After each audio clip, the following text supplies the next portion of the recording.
Hi lovely people, I'm Stephanie. Welcome to Love That Bite. Today I'm in Denmark and I want to show you how to make a traditional Danish dish, Boller i Karry. I'm staying in the right place right now because I have a really nice neighbor who shared with me how to make this dish. Boller i Karry is meatballs in curry sauce. So don't worry if you're not a fan of spicy dish. This is definitely qualifies as a family food and many Danish children mark it as their favorite food. So let's get started. First, we have to grate the onion.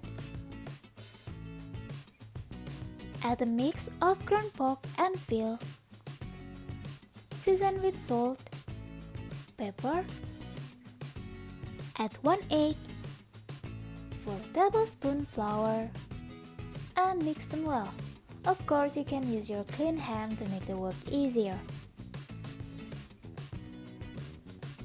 Gradually pour the milk in and mix until well combined.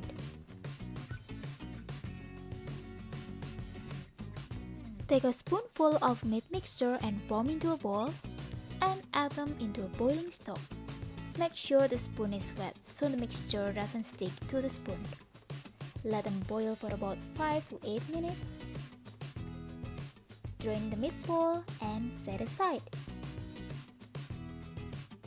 Reserve the stock to make the curry sauce later.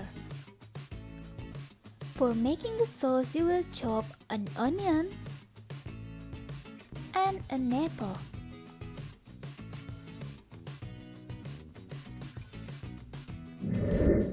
In a large-sided pan, melt the butter on high heat. Add the chopped onion and apple and saute for 3 minutes. Add the curry powder, flour, and stir for a couple minutes. The next step is stirring the stock we used before for boiling the meatballs. Let it simmer on low heat for 10 minutes.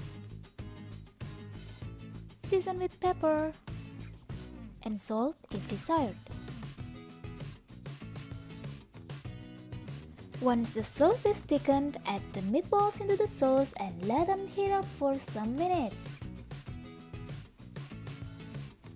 Here we are, our Danish meatballs with curry sauce is ready to be served with some steamed rice. I'm sure if you try this recipe, even the pickiest person at your table will be satisfied. Go to LoveThatBite.com for the full description. Thank you guys for watching this video. I hope you like it and I really appreciate if you give a thumbs up and subscribe my channel. See you next time. Bye!